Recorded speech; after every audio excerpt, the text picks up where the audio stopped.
Hello everyone, welcome to my channel. इस video में हम स्टार्ट करने वाले हैं आपकी क्लास 10th की बुक का चैप्टर नंबर 5। ठीक है, लाइफ प्रोसेसेस। ये जो आपका चैप्टर है ये आपका बायोलॉजी का चैप्टर है और आज मेरा ये पहला वीडियो है साइंस के पार्ट पर। ठीक है ना, तो आज हम स्टार्ट करने वाले हैं बायोलॉजी का लाइफ प्रोसेसेस। जो आपका चैप्टर है उसको हम स्टार्ट कर रहे हैं। देखिए, बायोलॉजी का मतलब क्या है। अगर हम देखें बायोलॉजी वर्ड को, तो ये जो वर्ड है आपका बायोलॉजी, इसलिए दो वर्ड से मिलके बना है आपका। First one is bio and second one is logy. तो लॉजी का आपको मतलब पता होगा कि लॉजी कहीं भी आपको दिख जाए तो इसका मतलब क्या है। इसका मतलब है to study, right. And bio का मतलब क्या है। बायो का मतलब है यहाँ पर लिविंग थिंग से मतलब है आपका। तो अगर साइंस आपने पढ़ी है तो आपको पता है कि बायो और लिविंग की अगर हम बात करें तो उसमें हम तीन चीज़ें पढ़ते हैं। उसमें हम पढ़ते हैं प्लांट्स, हम पढ़ते हैं उसमें एनिमल्स, और थर्ड कैटेगरी पढ़ते हैं हम उसमें माइक्रो ऑर्गेनिज्म। ठीक है ना। अब इसमें ह्यूमंस नहीं लिखा हमने, है ना, तो हमने एनिमल्स लिख दिया है ना, तो उसी की कैटेगरी में एनिमल्स को रखा जा सकता है। एक्चुअल में रियलिटी में ऐसे मत सोचना कि वो एनिमल ही है, ठीक है, बट उनका क्लासिफिकेशन ऐसे अलग से नहीं है, हम उसी में उनको कंसिडर कर लेते हैं। आप चाहो तो उसको ऐसे ह्यूमन बीइंग मान सकते हो कि ह्यूमन बीइंग्स हो गए आपके, ठीक है ना। तो ये हम तीन कैटेगरीज या चार कैटेगरीज जो है वो हम पढ़ते हैं आपकी लिविंग थिंग्स की। तो वही हम सब बायोलॉजी के बारे में पढ़ते हैं। तो वहाँ आज हम पढ़ने वाले हैं लाइफ प्रोसेसेस के बारे में।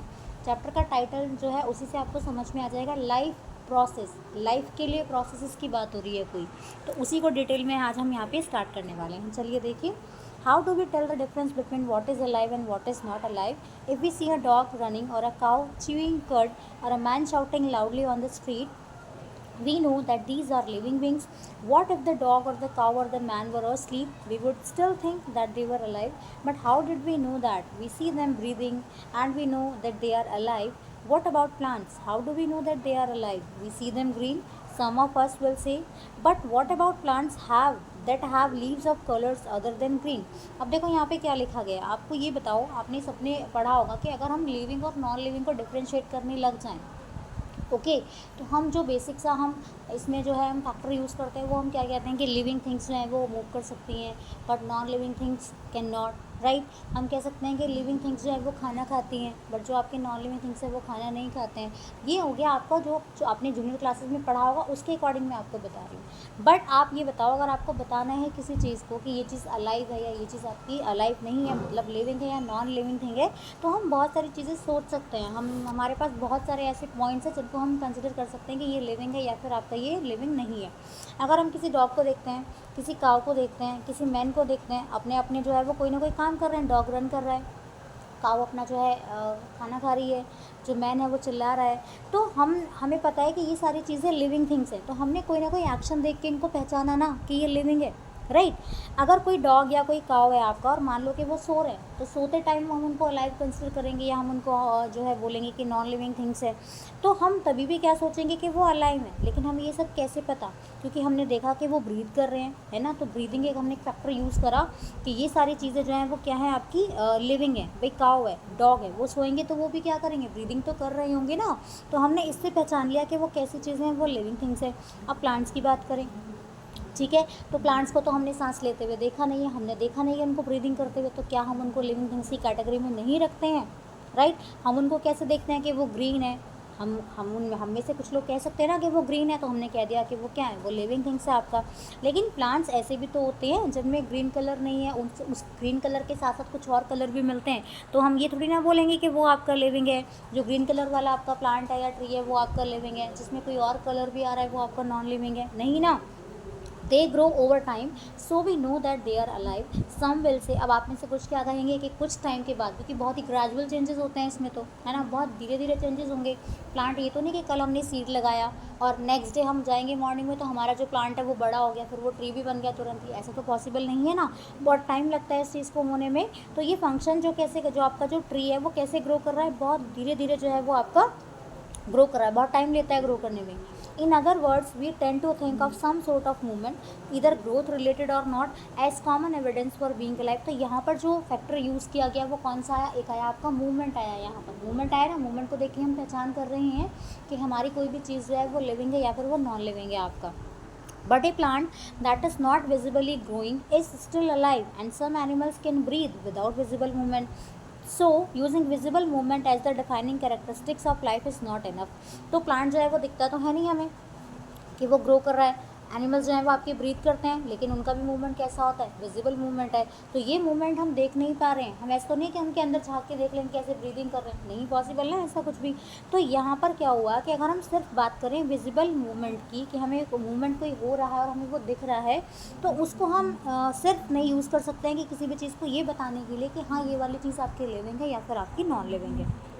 Movements over very small scales will be invisible to the naked eye movement of molecules. For example, is this invisible molecular movement necessary for life? If we ask this question to professional biologists, they will say yes. In fact, viruses do not show any molecular movement in them until they infect some cell, and that is partly why there is a controversy about whether they are truly alive or not. ठीक है, movement आपको visible हो सकते हैं, movement visible नहीं भी हो सकते हैं। तो ये जो मूवमेंट है, क्योंकि बहुत हल्के छोटे स्केल पे मूवमेंट है आपके ये, राइट, तो ये इनविजिबल है, ऐसे हम उनको ऐसे देख नहीं पाएंगे कि कैसे मूवमेंट का मॉलिक्यूल्स का कैसे मूवमेंट हो रहा है, हम बिल्कुल भी नहीं देख पाएंगे, है ना। तो क्या ये जो इनविजिबल मॉलिक्यूलर मूवमेंट हो रहे हैं, क्या वो नेसेसरी हैं लाइफ के लिए?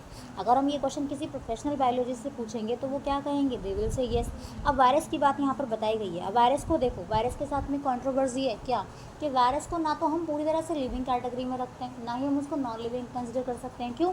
क्योंकि वायरस के पास जब तक कोई लिविंग होस्ट उसको नहीं मिलेगा तो वो आपको मान लो कि वो इनएक्टिव है, लेकिन जैसे ही उसको होस्ट मिल जाएगा, कोई लिविंग चीज़ पे जो है वो उसको अपना होस्ट बना लेगा, तो वो क्या करेगा, बहुत जल्दी जल्दी अपना नंबर जो है उसको मल्टीप्लिकेशन करने लगेगा, राइट। तो इसीलिए वायरस जो है वो आपका कंट्रोवर्सी है कि ना तो वो लिविंग है, ना ही वो आपका नॉन लिविंग है। तो अब इसको तो हम इस कैटेगरी में नहीं रख पा रहे हैं। Why are molecular movement needed for life? अब ये जो मॉलिक्यूलर मूवमेंट है वो लाइफ के लिए क्यों ज़रूरी है? We have seen in earlier classes that living organism are well organise structures, they can have tissue have cell have smaller components in them and so on. आपको पता होगा कि लिविंग ऑर्गेनिज्म जो हैं वो कैसे स्ट्रक्चर हैं, वेल ऑर्गेनाइज्ड हैं, उनमें एक सीक्वेंस आपको मिलेगा। जैसे आपको पता है कि बायोलॉजी में जो भी आपका ऑर्गेनिज्म है उसकी जो स्मॉलेस्ट फंडामेंटल यूनिट है उसको क्या कहा जाता है, उसको सेल कहा जाता है। जब आपके सेल कंबाइन होंगे, सिमिलर स्ट्रक्चर के आपके सेल्स कंबाइन होंगे, दे विल फॉर्म टिश्यूज़, तो आपके क्या बन जाएंगे, टिश्यूज़ बन जाएंगे। टिश्यूज़ मिलेंगे आपके तो क्या बनेगा, आपका ऑर्गन बनेगा। ऑर्गन मिलेंगे तो क्या बनेगा, आपका ऑर्गन सिस्टम बनेगा। एक सीक्वेंस में चला आ रहा है सब कुछ, यहाँ पर ऑर्गन सिस्टम लग जाएंगे बहुत सारे, तो आपका क्या होगा, आपका एक ऑर्गेनिज्म या आपका ह्यूमन जो भी आप चीज़ बना रहे हैं, ठीक है, एनिमल है आपका या कोई ऑर्गेनिज्म जो भी आप बना रहे हैं वो आपका पूरी तरह से बन जाएगा। तो एक सीक्वेंस में चला आ रहा है ना सारा, आपको पता लग गया होगा कि ये सीक्वेंस कैसे चल रहा है। सेल के बाद टिश्यू आएगा, टिश्यू के बाद ऑर्गन आएगा। Because of the effects of the environment, this organised ordered nature of living structures is very likely to keep breaking down over time. If order breaks down, the organism will no longer be alive. अब आप ये बताओ, ये जो एक organise structure चला आ रहा है, ये जो ऑर्डर में चली आ रही हैं सारी चीज़ें, तो ये क्योंकि ह्यूमन एक्टिविटीज़ होती रहती हैं, आप कह सकते हैं इन्वायरमेंट में जो भी चेंजेस आ रहे हैं, स्पेशली जो इन्वायरमेंट में जो भी चीज़ें चेंजेस होती रहती हैं, जो भी चेंजेस आते रहते हैं, उनकी वजह से ये सिस्टम कहीं ना कहीं क्या होता है, इसमें प्रॉब्लम आ सकती है, ठीक है ना। एक जो सीक्वेंस है वो ऑर्डर जो है वो आपका बीच में कहीं ना कहीं ब्रेक हो सकता है। तो अगर ये आपका ऑर्डर ब्रेक हो जाता है तो आपका ऑर्गेनिज्म जो है वो क्या हो जाएगा, सर्वाइव नहीं करेगा, ठीक है ना। मान लो आपके पास कोई ऑर्गेनिज्म था, उसके ऑर्गन सिस्टम ने काम करना बंद कर दिए, तो क्या वो सर्वाइव कर पाएगा, नहीं। कोई टिश्यू ख़राब हो गया, बिल्कुल डैमेज हो चुका है, जो रिपेयर ही नहीं हो पा रहा है, तो क्या वो आपका जो ऑर्गेनिज्म है वो सर्वाइव कर पाएगा, नहीं कर पाएगा, वो क्या हो जाएगा, मर जाएगा आपका। So living creatures must keep repairing and maintaining their structures. तो लिविंग क्रिएचर्स जो हैं आपके, वो क्या करते रहते हैं, अपने स्ट्रक्चर को प्रॉपर मेंटेन करते रहते हैं, प्रॉपर रिपेयर करते रहते हैं। Since all these structures are made up of molecules, ये स्ट्रक्चर जो हैं वो किस चीज़ के बने हैं, आपके मॉलिक्यूल्स के बने हुए हैं। They must move molecules around all the time. What are the maintenance process in living organism, let us explore. तो ये सारा जो मेंटेनेंस हो रहा है या जो भी सारा का सारा रिपेयरिंग यहाँ पर हो रही है, वो किसकी वजह से हो रही है, मेंटेनेंस प्रोसेस जो है ना, उसी को हम डिटेल में अब यहाँ पर पढ़ेंगे, ठीक है। और ये जो मेंटेनेंस प्रोसेस हैं, इन्हीं को ही कहा जाता है आपका लाइफ प्रोसेसेस। अब इसको और डिटेल में पढ़ लेते हैं। देखो, व्हाट आर लाइफ प्रोसेसेस?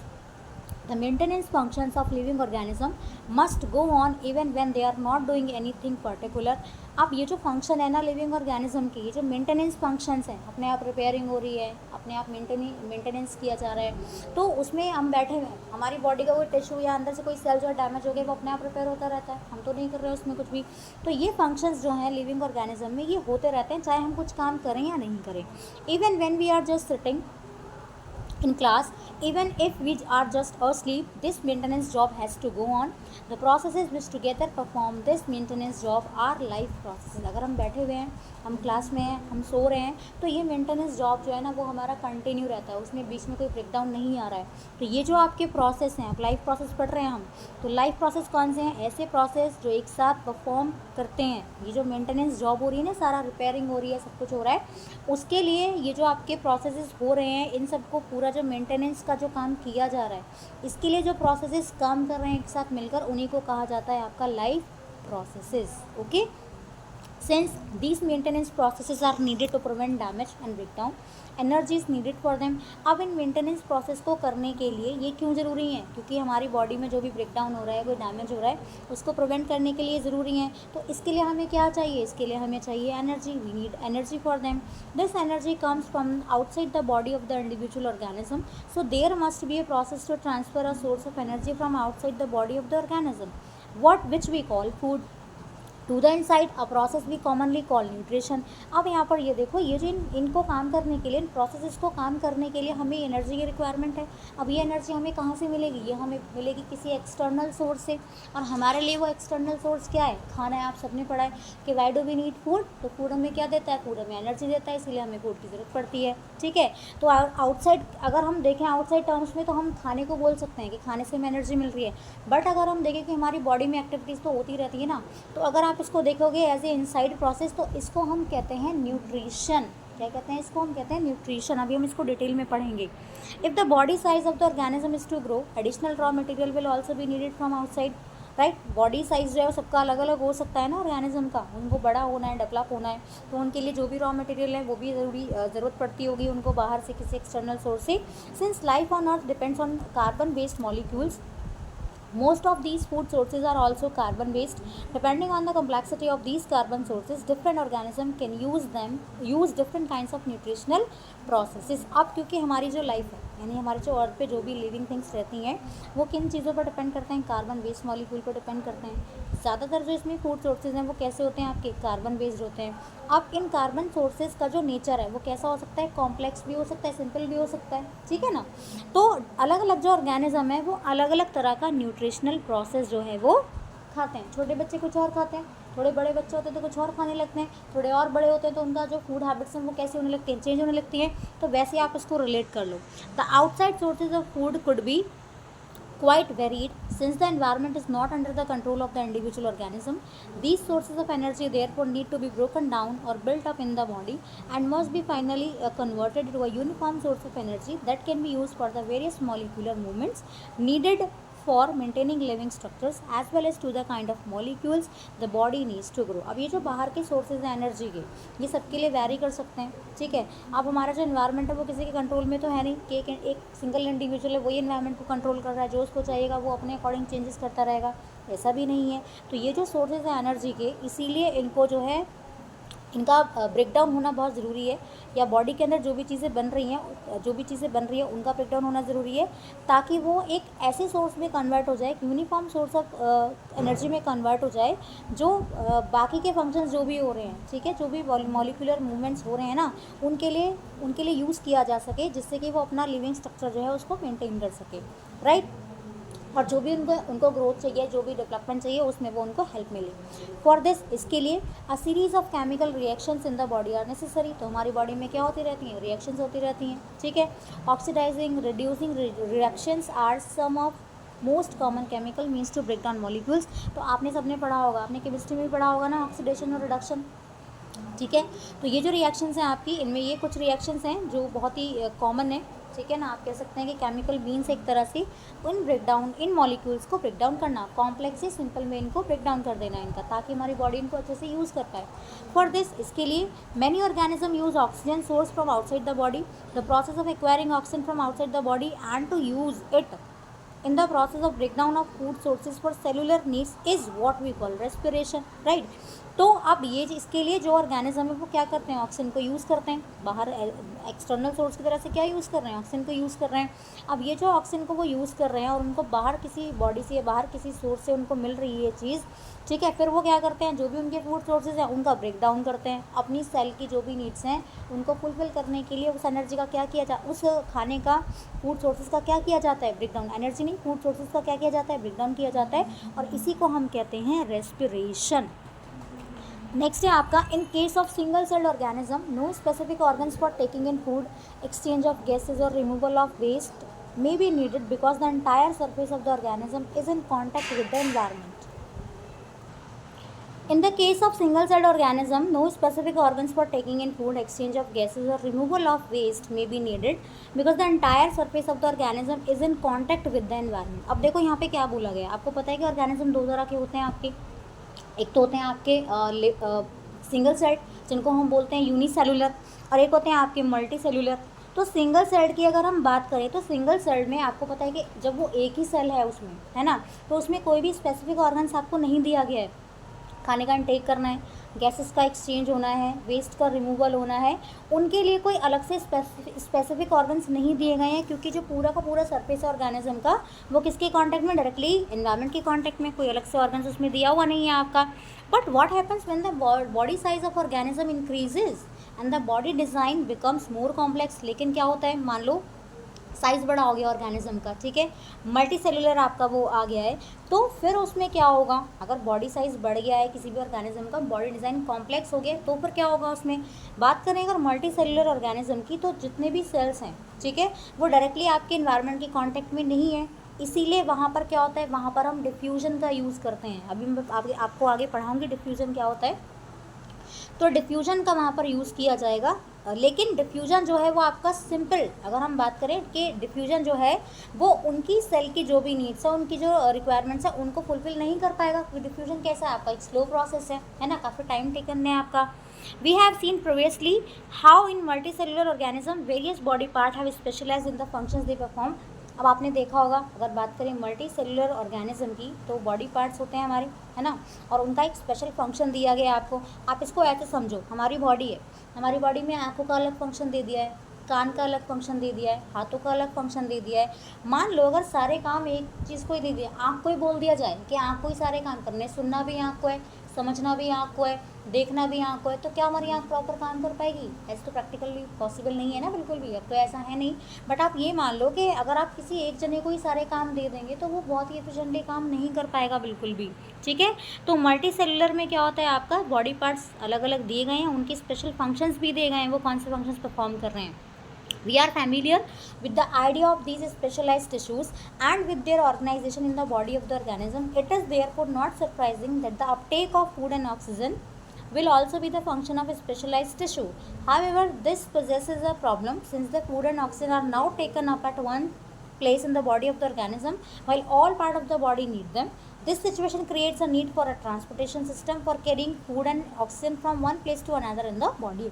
अब यहाँ पर क्या बताया, अब हमें पता है कि हमारे जो स्पेशल टिश्यूज़ हैं या हमारे जो टिश्यूज़ हैं उनका क्या काम है, ठीक है, वो ऑर्गेनिज्म की जो बॉडी है या कोई भी आपका ऑर्गेनिज्म है उनमें कैसे ऑर्गेनाइज्ड हैं आपके, ठीक है। अब हमने खाना खाया, जब हमने खाना खाया या हमने ऑक्सीजन इनहेल करी, तो वो तो हमने खाना खाया अपने माउथ के थ्रू, ठीक है ना, लेकिन वो खाना हमने खाया, ये तो नहीं कि हमारे मुंह की ज़रूरत है, बस हमने जीभ पे रखा खाना, ठीक है ना, हमने इसे टेस्ट करा, दैट्स इट, ऐसा तो नहीं है ना। वो खाना क्या होना चाहिए, हमारे जो और बाकी के जो हमारे बॉडी पार्ट्स हैं वहाँ पर भी तो उनको ज़रूरत पड़ती है ना।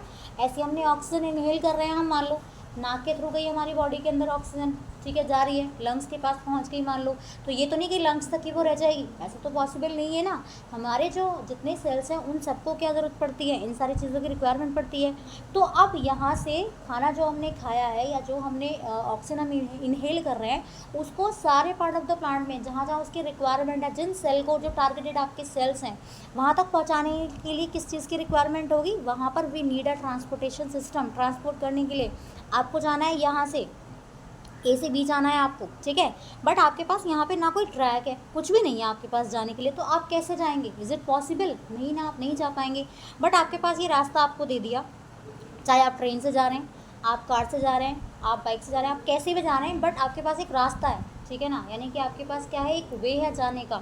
तो यही क्या है आपका, यही है आपका ट्रांसपोर्टेशन सिस्टम, कि आपका जो भी खाना है, जो भी ऑक्सीजन है, उसको एक पार्ट से दूसरे पार्ट ऑफ द बॉडी तक पहुंचाने का काम कौन करता है, ट्रांसपोर्टेशन सिस्टम। तो हमने न्यूट्रिशन देख लिया है, रेस्पिरेशन देख लिया है, ट्रांसपोर्टेशन देख लिया है, ठीक है। अब आगे बढ़ते हैं। When chemical reactions use the carbon source and the oxygen for each generation, they create by product that are not only useless for the cells of the body but could even be harmful. अब जब कोई चीज़ बन गई है यहाँ पर, है ना, ट्रांसपोर्ट भी हो गई है, तो हमारी बॉडी के अंदर जो भी रिएक्शंस हो रही हैं वो क्या यूज़ कर रहे हैं, कार्बन सोर्स यूज़ कर रहे हैं आपका, ठीक है, या आप कह सकते हैं ऑक्सीजन का यूज़ कर रहे हैं। वो किस चीज़ के लिए, जो भी हमारी बॉडी में फंक्शनिंग हो रही है, एनर्जी जनरेशन के लिए हम ये सारी चीज़ों को यूज़ कर रहे हैं। तो हमारी बॉडी में क्या बनते हैं, हमारी बॉडी में बनते हैं बाय प्रोडक्ट्स, ठीक है। किन चीज़ का प्रोडक्शन होता है, बाय प्रोडक्ट्स का होता है। अब ये हमारे लिए यूजलेस होते हैं, है ना, ये नहीं कि सिर्फ यूजलेस ही नहीं है, बल्कि ये हमारे लिए हार्मफुल भी हो सकते हैं। तो इन वेस्ट को, या आप कह सकते हैं ये जो बाय प्रोडक्ट्स हैं, इनको हमें बॉडी से रिमूव भी तो करना पड़ेगा।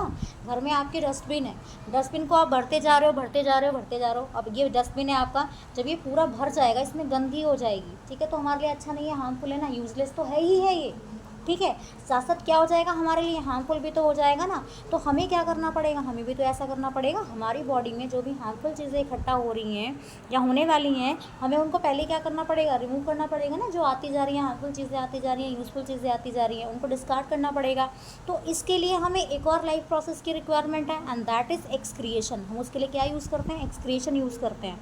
Again, if the basic rules for body design in multicellular organism are followed, a specialized tissue for excretion will be developed, which means that the transportation system will need to transport waste away from cell to this excretory tissue, है ना। तो वही बात बता दी है यहाँ पे। अगर हम बात करें मल्टी सेलुलर ऑर्गेनिज्म की बॉडी डिज़ाइन की, तो वहाँ पर स्पेशलाइज टिश्यू है, किस चीज़ के लिए डेवलप होना चाहिए, एक्सक्रीशन के लिए होना चाहिए। या आप ये कह सकते हैं, जिसका मतलब ये है कि ट्रांसपोर्टेशन सिस्टम जो है वो सारी चीज़ों को कहाँ पर लेकर जाएगा, एक्सक्रीशन सिस्टम तक, या आप कह सकते हैं एक्सक्रेटरी टिश्यू तक लेकर जाएगा। कि जो वेस्ट है, जो यूजलेस है, जो हमारे लिए हार्मफुल है, उसकी हमें रिक्वायरमेंट तो है नहीं ना, तो वहाँ पर हमें लेके आना पड़ेगा।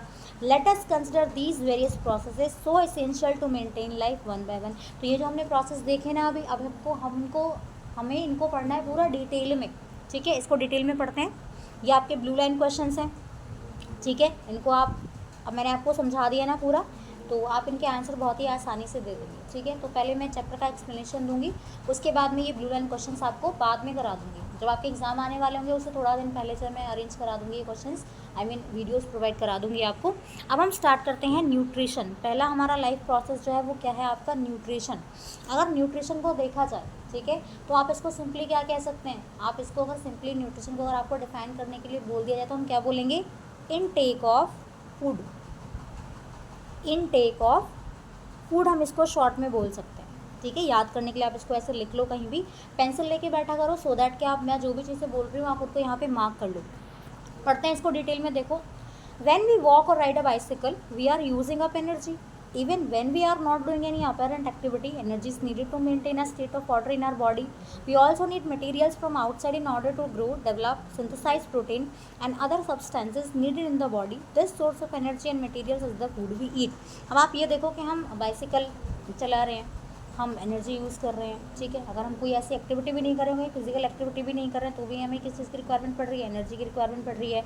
हमारी बॉडी की जो स्टेट है, या हम कह सकते हैं कि जो हमारी बॉडी का स्टेट ऑफ ऑर्डर है हमारी बॉडी में, उसको मेंटेन करने के लिए, राइट, हमें इन मटेरियल्स की ज़रूरत पड़ती है बाहर से ग्रो करने के लिए, डेवलप करने के लिए, प्रोटीन को सिंथेसाइज करने के लिए, या जो भी इंपॉर्टेंट सब्सटेंसेज हैं जो हमारी बॉडी की ग्रोथ में, डेवलपमेंट में हेल्प करते हैं, उन सबकी हमें रिक्वायरमेंट पूरी करनी होती है।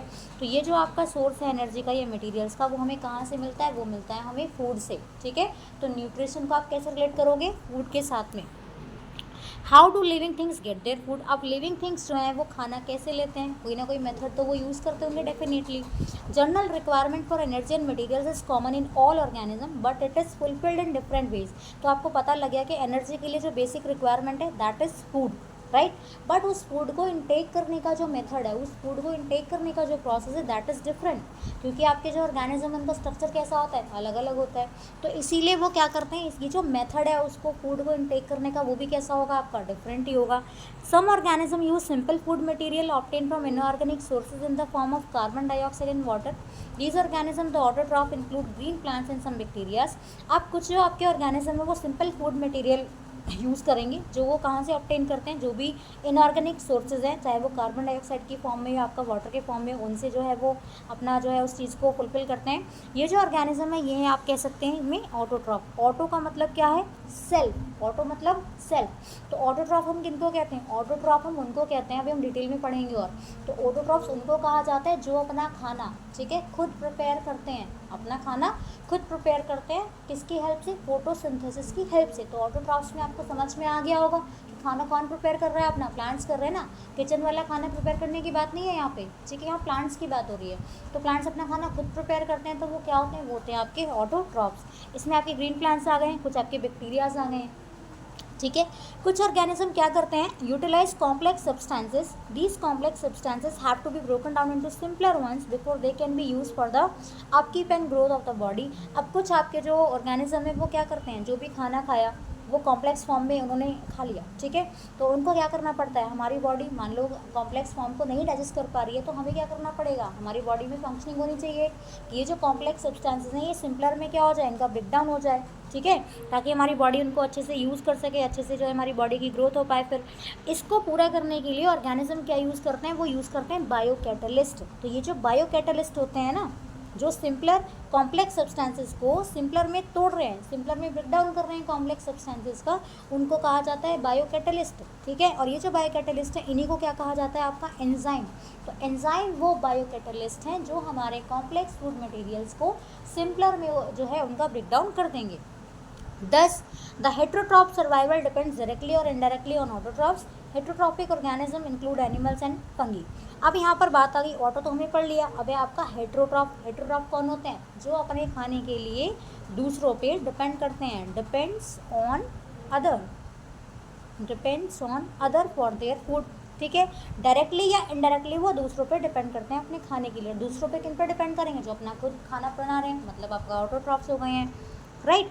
तो हेटरोट्रॉफिक में कौन आ गए? आपके एनिमल्स हो गए हैं, फंगी हो गया। हम लोग भी हेटरोट्रॉफ्स में ही आएंगे। ह्यूमंस भी किस कैटेगरी में आएंगे? हेटरोट्रॉफ्स में ही आएंगे हम लोग भी। तो पहला वाला जो आपका मोड ऑफ न्यूट्रिशन है उसको पढ़ लेते हैं, ऑटोट्रॉफिक न्यूट्रिशन, ठीक है। तो ऑटोट्रॉफिक न्यूट्रिशन कौन सा है? Is that mode of nutrition in which organism prepare their own food with the help of photosynthesis.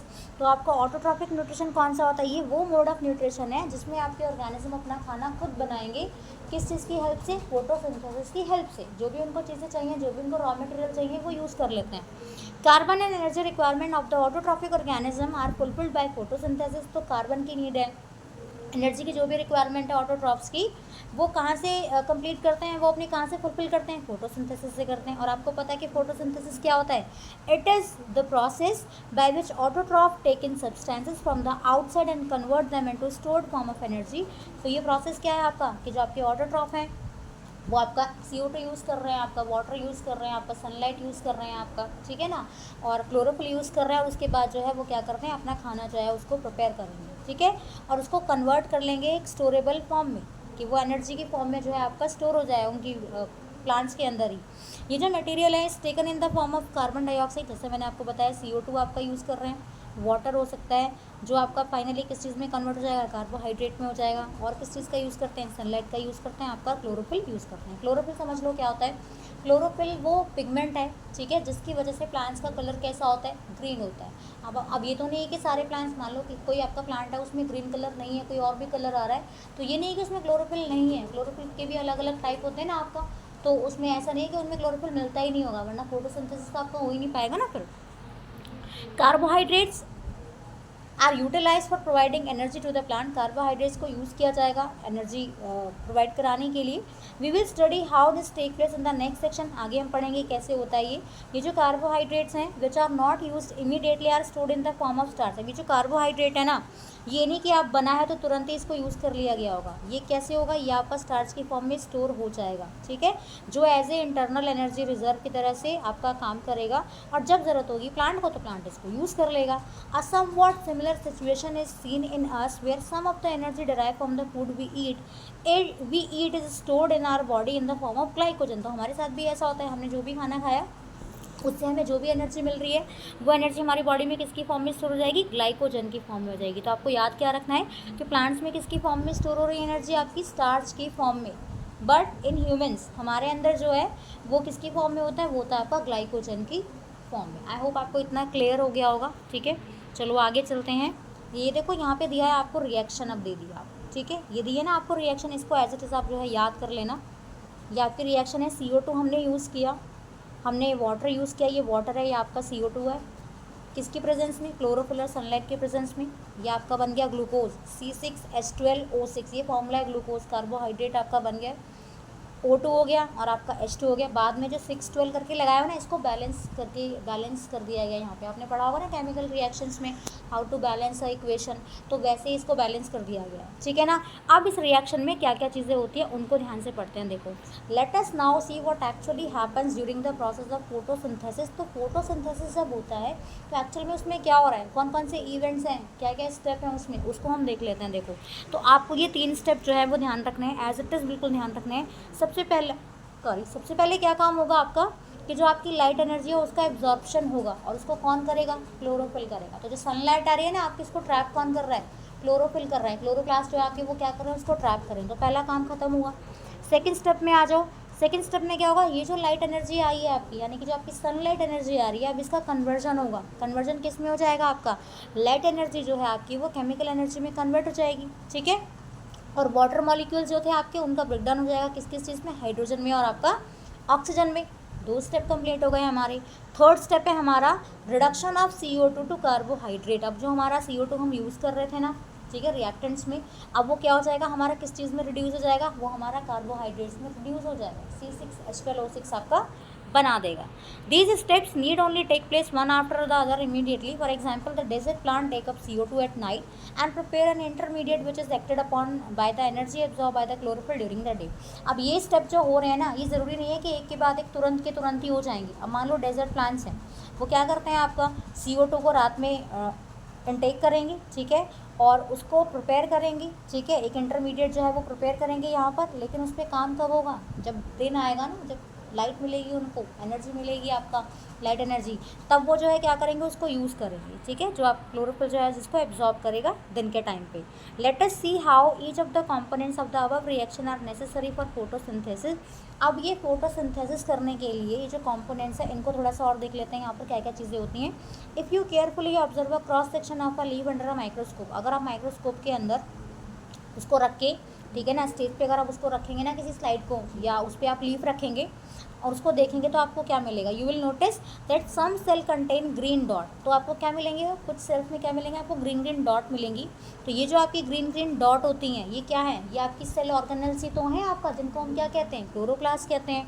और इन्हीं क्लोरोप्लास्ट के अंदर क्या मिलता है, आपका क्लोरोफिल मिलता है, ठीक है। तो यहाँ पर आपको एक्टिविटीज़ भी दी गई हैं ये बताने के लिए कि हाँ क्लोरोफिल नेसेसरी है आपका, है ना, क्लोरोफिल जो है वो आपका ज़रूरी है फोटोसिंथेसिस के लिए। तो यहाँ पर ये देखो एक्टिविटी है, ये एक्टिविटी आप पढ़ लेना एक बार, ठीक है, इस एक्टिविटी को पढ़ लेना। इसमें से MCQ क्वेश्चन जो है आपके, यहाँ सर्च एंड रीजनिंग वाले जो क्वेश्चन है ना आपके, वो इसमें से बन सकते हैं, ठीक है। नेक्स्ट आ जाओ आपका, अब यहाँ पे देखो, ठीक है, now let us study how the plant obtains carbon dioxide. अब ये जो प्लांट है उनको क्या चाहिए, CO2 चाहिए ना, तो वो CO2 को कैसे इनटेक करेंगे, कैसे ऑब्टेन करेंगे। तो आपने पढ़ा होगा स्टोमेटा के बारे में, पढ़ा होगा ना सबने स्टोमेटा के बारे में। जैसे हम जो है सांस लेते हैं तो हमारा अपना क्या है, पूरा एक रेस्पिरेशन सिस्टम है, हमारा रेस्पिरेटरी सिस्टम है हमारा पूरा। तो ऐसे ही प्लांट्स के अंदर क्या मिलते हैं, प्लांट्स के अंदर मिलते हैं स्टोमेटा। अब स्टोमेटा होते क्या हैं, टिनी पोर्स, बहुत ही छोटे छोटे पोर्स होंगे जो लीफ के सरफेस पे मिलते हैं, ठीक है। जो भी गैस का एक्सचेंज होगा कि आपका O2 को आपको एक्सेल करना है, आपको CO2 को इनहेल करना है, प्लांट्स के लिए मैं आपको बता रही हूँ, है ना, वो तो यही करते हैं ना, O2 एक्सेल करते हैं और उनको CO2 इनहेल करना पड़ता है। तो ये सारा का सारा जो आपका काम है वो कहाँ से होता है, वो होता है आपका इन्हीं स्टोमेटा से, ठीक है, जो फोटोसिंथेसिस में आप यूज़ करते हैं वो गैस का एक्सचेंज जो है आपका। But it is important to note here that exchange of gases occurs across the surface of stem, root and leave as well. अब ये जो गैस का एक्सचेंज है ये तो आपका स्टेम, रूट, लीव्स हर जगह पे होता होगा, आपका होता है वहाँ पर। Since large amount of water can also be lost through these stomata, तो पानी का भी जो है यहाँ पे क्या होता है, आपका लॉस होता है ना। तो प्लांट्स क्या करते हैं, अपने इन पोर्स को क्लोज कर लेंगे जब इनको CO2 की रिक्वायरमेंट नहीं होती है। यानी कि जो आपके पोर है ना, ये ओपनिंग और क्लोजनिंग पे काम कर रहे हैं, ठीक है। तो जब इनको रिक्वायरमेंट नहीं होगी ना CO2 की, तो ये क्या करेंगे, अपने आप को क्लोज कर लेंगे, राइट। अब ये जो ओपनिंग और क्लोजनिंग है ना स्टोमेटा की, इसको करने के लिए अलग से यहाँ पे कौन है, अलग से यहाँ पे हेल्प करता है गार्ड सेल, ठीक है ना। तो ये भी आप याद रखना है आपको कि ओपनिंग और क्लोजनिंग जो है स्टोमेटा की, उसमें कौन हेल्प करता है, गार्ड सेल करते हैं। ये गार्ड सेल क्या करते हैं, जब पानी होता है इनमें तो अपने आप को क्या कर लेंगे, ऐसे बिल्कुल फूल जाएंगे। जैसे आपने किशमिश देखा होगा ना, रेजिन, रेजिन को अगर हम पानी में डाल देंगे तो वो क्या हो जाती है, पानी भर जाता है ना उनमें, तो वो फूल जाती है। तो वैसे ही आपका ये हो जाता है, ठीक है। और आपका जो स्टोमेटा है वो क्या हो जाता है, आपका खुल जाता है। और ये जो आपका जब पोर को इसको बंद हो जाता है तो आपका जो गार्ड सेल है वो क्या हो जाता है, आपका श्रिंक हो जाता है, सिकुड़ जाता है बिल्कुल। डायग्राम में देखो, यहाँ पे देखो, ये जो बीन शेप दिख रहे हैं ना आपको, ये जो बीन शेप है ना, ये क्या है, ये हैं आपके गार्ड सेल्स। ये है आपका स्टोमेटल पोर।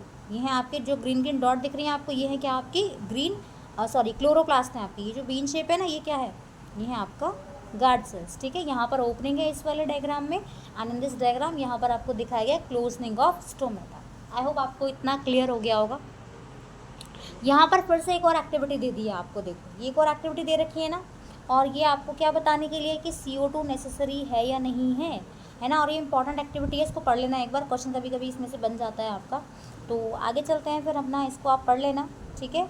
आप इसको पढ़ लेना, पढ़ने के बाद अगर फिर भी कुछ नहीं समझ में आता तो आप मुझे कमेंट कर देना, जब भी मुझे टाइम मिलेगा ना तो मैं आपका डाउट जो भी होगा उसको क्लियर कर दूँगी। चलो आगे चलते हैं, नेक्स्ट है यहाँ से, based on the two activities perform above can be design an experiment और demonstrate that sunlight is essential for photosynthesis. पहली वाली एक्टिविटी हो गई आपकी, सेकंड वाली आपकी एक्टिविटी होगी, आपने दोनों एक्टिविटी परफॉर्म कर ली होंगी, आपने इसको पढ़ लिया होगा अच्छे से। उसके बाद क्या हम ऐसा कोई एक्सपेरिमेंट डिज़ाइन कर सकते हैं जिससे हमें ये पता लग जाए कि सनलाइट जो है वो एसेंशियल है या नहीं है, ठीक है। इसका आंसर ढूंढना आप लोग। So far we have talked about how autotrophs meet their energy requirements, but they also need other raw material for building their body. अब हमने पढ़ा ऑटोट्रॉफ जो है वो अपनी एनर्जी की रिक्वायरमेंट को कैसे पूरा कर रहे हैं, ठीक है, लेकिन उनको कुछ और रॉ मटेरियल की भी ज़रूरत पड़ती है अपनी बॉडी को बिल्ड करने के लिए। तो वाटर जो वो यूज़ कर रहे हैं फोटोसिंथेसिस में, वो कहाँ से मिलता है उनको, सॉइल से। सॉइल में कौन हेल्प करता है, रूट से एब्जॉर्ब कर लेंगे, ठीक है ना, जो आपके टेरेस्ट्रियल प्लांट्स हैं। उसके अलावा नाइट्रोजन है आपका फास्फोरस है, आपका आयरन है, आपका मैग्नीशियम है, ये भी कहाँ से मिल रहे हैं, सॉइल से मिल रहे हैं। अब नाइट्रोजन जो है वो एक एसेंशियल एलिमेंट है ना, प्रोटीन के सिंथेसिस में हेल्प करता है, तो दूसरे कंपाउंड में जो है हेल्प करता है, बनाने में हेल्प करता है। नाइट्रोजन जो है प्लांट्स की ग्रोथ में भी आपको पता है हेल्प करता है। This is taken up in the form of inorganic nitrate और नाइट्राइट। अब यहाँ पे एक इंपॉर्टेंट बात मैं आपको बताती हूँ, देखो जो नाइट्रोजन हमारे एटमॉस्फेयर में प्रेजेंट है, प्लांट्स उसको डायरेक्टली यूज़ नहीं करते हैं, तो उसको क्या करना पड़ता है, प्लांट्स के लिए मान लो वो कॉम्प्लेक्स फॉर्म है, जैसे हमारे लिए खाना कॉम्प्लेक्स फॉर्म था, तो हमने तो खाना खाया, बट एक्सक्रिएशन होगा तो खाना एज इट इज थोड़ी ना आपका एक्सक्रिएट हो जाएगा, नहीं ना, उसकी फॉर्म क्या हो गई है, बदल गई है आपकी। तो ऐसे ही नाइट्रोजन की फॉर्म को बदलना पड़ता है, चाहे नाइट्रेट आपका, फिर नाइट्राइट, इसमें आपको कन्वर्ट करना पड़ता है, तब प्लांट उसको जो है वो प्रॉपरली यूज़ कर पाते हैं, ठीक है ना। और it is taken up as organic compound which have been prepared by bacteria from atmospheric nitrogen. तो आपने नाइट्रोजन फिक्सेशन पढ़ा होगा, नाइट्रोजन साइकिल आपने पढ़ा होगा, ठीक है ना। तो उसमें आपको पता है कि जैसे आपका जो आपके नाइट्रोजन फिक्सिंग बैक्टीरिया हैं आपकी, वो हेल्प करते हैं इस चीज़ को कन्वर्ट करने में, कि नाइट्रोजन को जो है वो क्या करते हैं, नाइट्रेट में नाइट्राइट में उनका ब्रेकडाउन कर देंगे। तो हमने यहाँ पे क्या कंप्लीट करा, ऑटोट्रॉफिक मोड ऑफ न्यूट्रिशन हमारा कंप्लीट हो गया। Now we will start heterotrophic nutrition. तो हेट्रोट्रॉफिक की बात कर लेते हैं। देखो हेट्रोट्रॉफिक का मैंने आपको बता दिया, इस मोड में क्या होता है आपका कि ऑर्गेनिज्म दूसरों पे डिपेंड करते हैं, दूसरों पे किस पे, जो अपना खाना खुद प्रिपेयर करते हैं उन पे डिपेंड करेंगे, डायरेक्टली भी और इनडायरेक्टली भी, right. Each organism is adapted to its environment. The form of nutrition differs depending on the type and availability of food material as well as how it is obtained by the organism. ठीक है, तो हर एक हम लोग जो organism जो रहते हैं आपके इन्वायरमेंट में, उनका जो न्यूट्रिशन लेने का जो तरीका है, या आप कह सकते हैं जो फॉर्म ऑफ न्यूट्रिशन है, वो सबका वैरी कर सकता है, ठीक है। या आप ये भी कह सकते हैं कि जो फूड मटेरियल उनके आसपास अवेलेबल होगा उस चीज़ पे भी डिपेंड कर सकता है। इस चीज़ पे भी डिपेंड कर सकता है कि ऑर्गेनिज्म उसको कैसे ऑब्टेन कर रहा है। एग्जाम्पल के तौर पे समझ लो यहाँ पर, whether the food source is stationary such as grass or mobile such as deer would allow for differences in how the food is exist and what is the nutritive apparatus used by a cow and a lion. There is a range of strategies by which the food is taken in and used by the organism. Some organism break down the food materials outside the body and then absorb it. अब आपको पता है grass तो stationery food हो गया, आपका source हो गया, डियर आपका क्या हो गया, मोबाइल, मूवमेंट कर रहा है आपका, ठीक है ना। तो अब इसी वजह से आपका जो फूड है, ठीक है, वो कैसी सिचुएशन में है, कैसी कंडीशन में है, कैसे फूड जो है वो एक्सेस किया जा रहा है उसको, ठीक है, क्या उसका न्यूट्रिटिव अपरेटस है आपका, ठीक है ना। अब काऊ है मान लो, है ना, तो काऊ को क्या खानी है, काऊ को तो खानी है घास, तो वो तो अपना जाके फटाफट से खा के आ जाएगी, घास उसको मिल जाएगी, ठीक है। बट अगर हम बात करें लायन की, तो ये तो नहीं कि डियर उसके पास आ जाएगी लायन के पास कि हाँ मुझे खा लो, ठीक है ना, मैं तुम्हारा खाना बन जाती हूँ, तो ऐसा तो पॉसिबल नहीं है बिल्कुल भी। There is a range of strategies by which the food is taken in, तो अलग अलग मेथड, अलग अलग स्ट्रैटेजीज जो है वो यूज़ की जाती हैं कि फूड को कैसे लिया जा रहा है और कैसे ऑर्गेनिज्म उसको यूज़ कर रहा है। कुछ ऑर्गेनिजम्स क्या करते हैं, फूड मटेरियल का ब्रेक डाउन कर देंगे आउटसाइड द बॉडी, ठीक है, और फिर उसको अब्जॉर्ब करेंगे। एग्जाम्पल देख लो यहाँ पर फंगी का दिया हुआ है, जैसे ब्रेड मोल्ड हो गया आपका, ईस्ट हो गया आपका, मशरूम हो गया है। Other take in whole material and break it down inside their body, कुछ क्या करते हैं, पूरे खाने का इनटेक कर लेंगे पहले, ठीक है ना, टेक इन होल मटेरियल, और उसके बाद उसका ब्रेक डाउन करेंगे inside their bodies. What can be taken in and broken down depends on the body design and functioning. अब क्या इनटेक करना है, कैसे ब्रेक डाउन होगा, ये सारी चीज़ें किस चीज़ पर डिपेंड करती हैं, डिपेंड करती हैं बॉडी डिज़ाइन पे और उनकी फंक्शनिंग पे। ऑर्गेनिज्म टू ऑर्गेनिज्म ये वेरी करेगा आपका। Some other organism derive nutrition from plants और एनिमल्स विदाउट किलिंग देम। अब कुछ ऑर्गेनिज्म जो हैं वो क्या करते हैं, न्यूट्रिशन ले लेंगे, प्लांट से भी ले लेंगे और आपका एनिमल से भी ले लेंगे, लेकिन उनको मारेंगे नहीं, ठीक है ना, उनको ये नहीं कि उनको जान से मार देंगे, ऐसा नहीं करेंगे। तो ये जो आपका न्यूट्रिशन है वो कौन सा है, वो है आपका पैरासाइटिक न्यूट्रिशन है, ठीक है ना। तो parasitic nutritive strategy is use by a wide variety of organism like Cuscuta, amarbel, ticks, lice, leeches and tapeworm, ठीक है। तो प्लांट्स की अगर हम बात करें, प्लांट्स में कस्क्यूटा आपने सुना होगा, अमरबेल, जैसे आपने कोई पेड़ देखा है तो उस पर येलो कलर के ऐसे लंबे लंबे धागे सारे में लटके रहते हैं ना, बहुत लंबे लंबे ऐसे, बहुत लंबे लंबे से, तो ये क्या है आपका, ये है आपकी अमरबेल। तो ये भी क्या है आपका, पैरासाइटिक आपका प्लांट है। अगर इनमें बात करें एनिमल्स वगैरह में, तो आपने लीचेस देखे होंगे, टेपवर्म आपने देखा है, ठीक है ना, आपका लाइस हो गया, टिक्स हो गया, ये सारे क्या हैं, ये सारे के सारे आपके पैरासाइटिक ऑर्गेनिज्म हैं, राइट। तो आज की वीडियो में तो हम इतना ही पढ़ेंगे, तो मिलते हैं अगले वीडियो में, फिर मैं आपको इसका पार्ट सेकंड कराऊंगी इससे पहले। और ये वीडियोस ना, ये भी आप सीक्वेंस में देखिएगा सारी, ठीक है ना। तो मिलते हैं अगले वीडियो में, तब तक के लिए थैंक यू।